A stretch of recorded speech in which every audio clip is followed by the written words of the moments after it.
Intinitos, nag-deny ng deny ngayon. Huwag sa media, umarap kayo, umattend kayo sa hearing, mag-subscribe kayo, ito nyo sabihin yung gusto nyo sabihin. Hindi po yung press release yung abogado nila. Umarap sila sa hearing, sa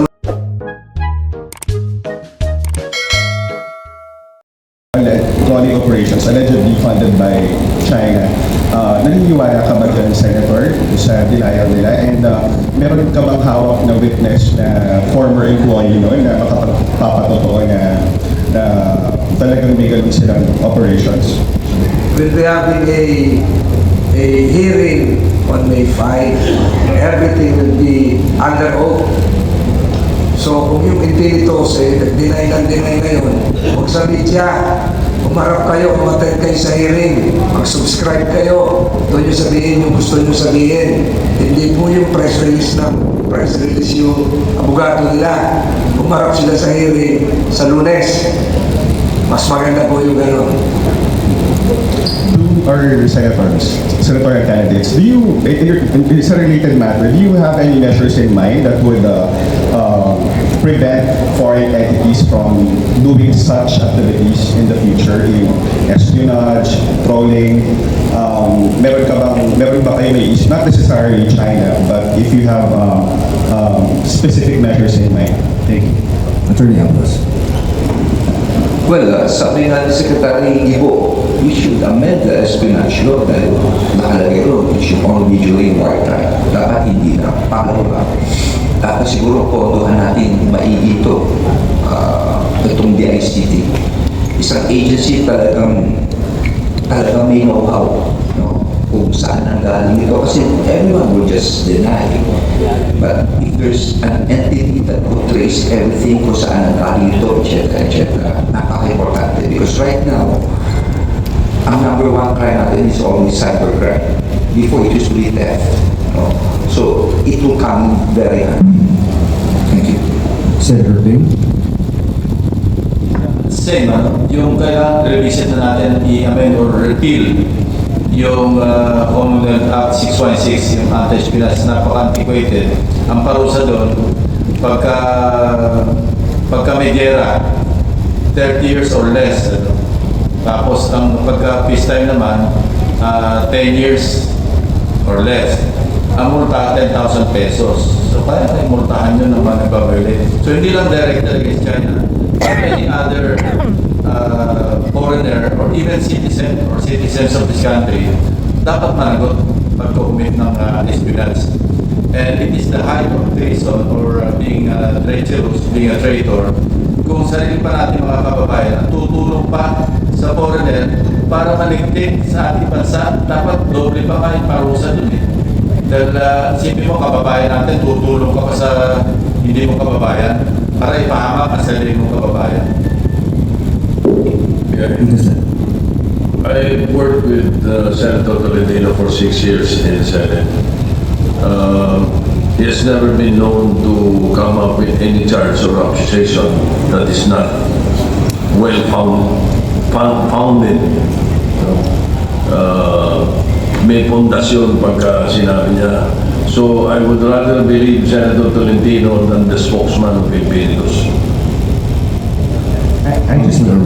So, I believe this 20th Congress papile both houses, Congress and Senate, yung para sa anti-fake news.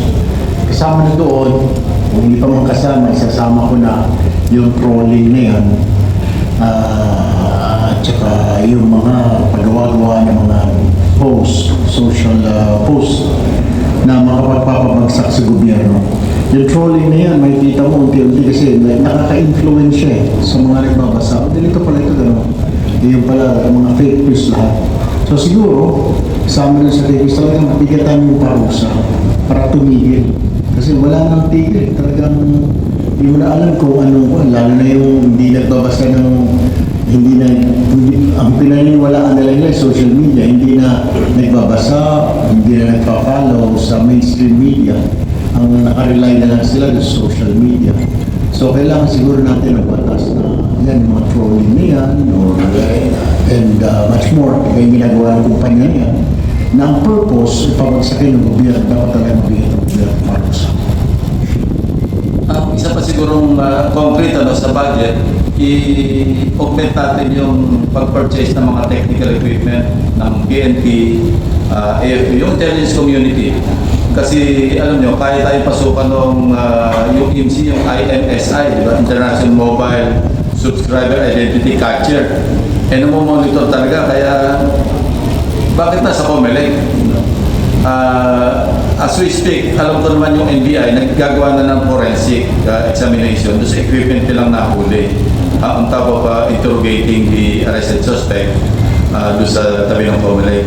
Hindi natin alam kung ano talaga yung motive doon sa bakit nasa COMELEC sila. Kung espionage ba talaga, or baka hindi lang scammer, kundi namumuha sila ng information para hindi lang influence, para i-apektuhan yung resulta ng hindi natin alam kasi wala pa namang public announcement, official announcement yung NBI kung ano yung findings nila doon sa IMSI catcher na huli nila.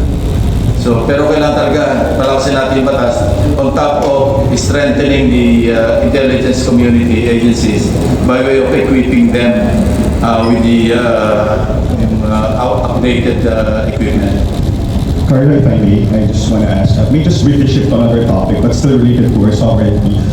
Since you are all potential incoming senators, I'm just curious, kung pagtado niyo ba yung immediate conclusion ng Code of Conduct, COC with ASEAN and China, and you still believe na susunod pa rin pa yun ng other parties? I guess. Thank you.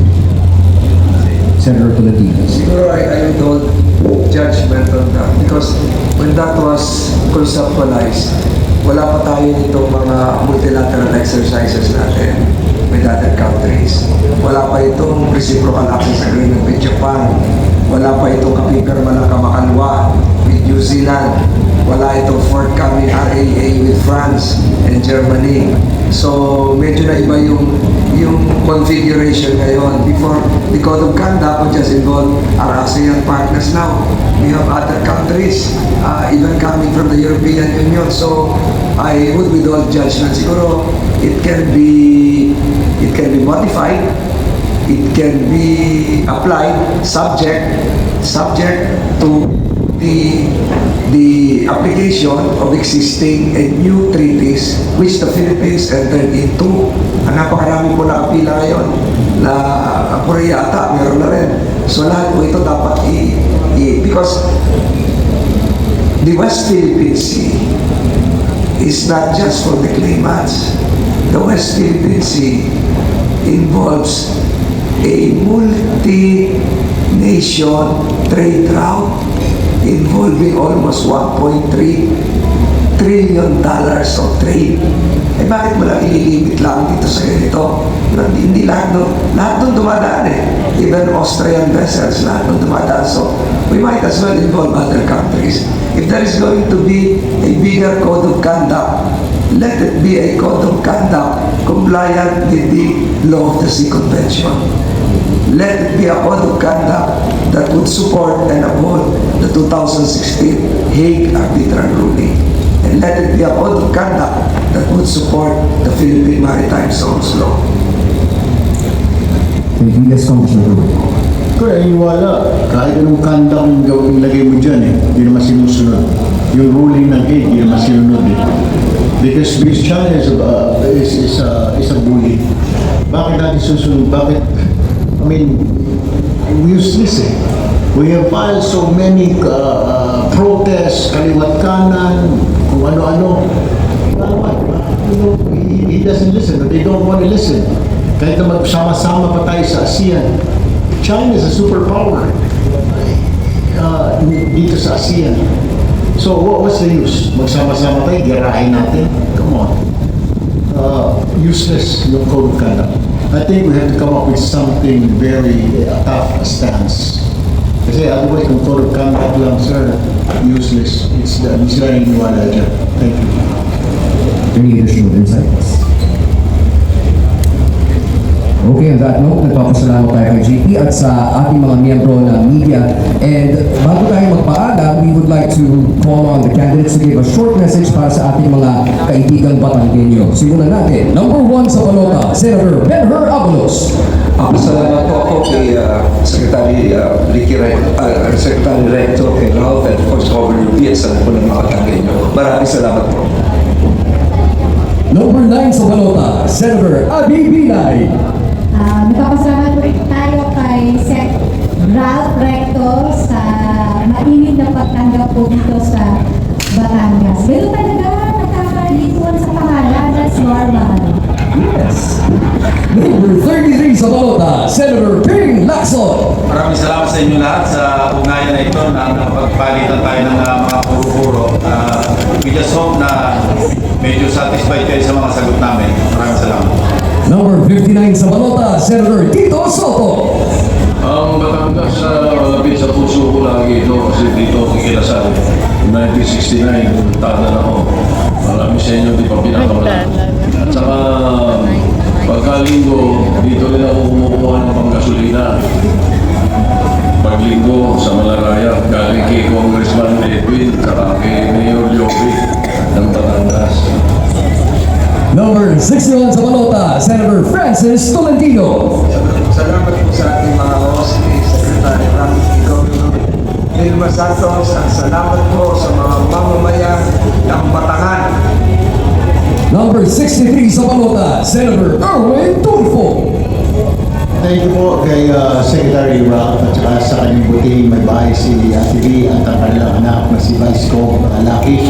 And of course, sa mga media for attending, for being patient, waiting for us. Medyo na-late kami kanina. Maraming salamat po. Maraming salamat for our senatorial candidates. We are inviting you to stand up para sa ating group photo op.